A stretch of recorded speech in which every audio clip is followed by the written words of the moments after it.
Hello دوستوں یہ video ہے اس نظم کو پڑھیں گے اس ویڈیو میں، اور اس نظم کے لکھنے والے جو پچھلی ویڈیو ہم نے پڑھی تھی رات، اسی شاعر کا بھی یہی نظم ہے، ٹھیک ہے، مولوی اسماعیل میرٹھی صاحب۔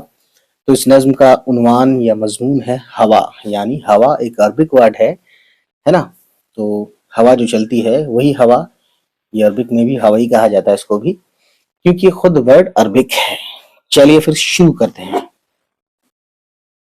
ہونے کو آئی صبح تو ٹھنڈی ہوا چلی، کیا دھیمی دھیمی چال سے یہ خوش ادا چلی، لہرا دیا ہے کھیت کو ہلتی ہیں بالیاں، پودے بھی جھومتے ہیں لچکتی ہیں ڈالیاں، پھلواریوں میں تازہ شگوفے کھلا چلی، سویا ہوا تھا سبزہ اسے تو جگا چلی۔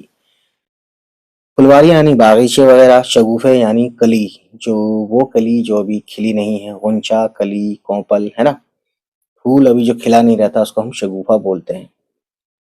تو سبزہ یعنی پیڑ پودے، ہریالی، ٹھیک ہے۔ سرسبز ہوں درخت نہ باغوں میں تجھ بغیر، سرسبز ہوں درخت نہ باغوں میں تجھ بغیر، تیرے ہی دم قدم سے ہے بھائی چمن کی سیر، پڑ جائے اس جہان میں تیری اگر کمی، چوپائے کوئی زندہ بچے اور نہ آدمی۔ چوپایا یعنی کہ جو چار ٹانگ والے جانور ہیں انہیں ہم چوپایا بھی بولتے ہیں پرشین میں، ٹھیک ہے، پرشین یعنی فارسی۔ چڑیوں کو یہ اڑان کی طاقت کہاں رہے، پھر کائیں کائیں ہونا غٹرغوں نہ چہچہے۔ یہاں پہ کائیں کائیں سے مطلب کوے کو یاد کیا جا رہا ہے، غٹرغوں یعنی کہ جو فاختے ہوتے ہیں، فاختے کبوتر ہے نا، اور چہچہے یہ سب جو دوسری چڑیاں چہچہاتی ہیں، ٹھیک ہے۔ بندوں کو چاہیے کہ کریں بندگی ادا، اس کی کہ جس کے حکم سے چلتی ہے یہ صدا۔ کیا چلتی ہے؟ صدا یعنی یہاں پہ ہمیشہ ہے، سواد والا صدا کا مطلب ہوتا ہے آواز، لیکن یہ سین والا صدا ہے یعنی ہمیشہ۔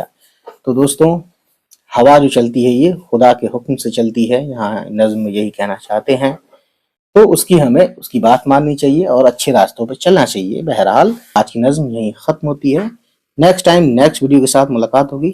خدا حافظ۔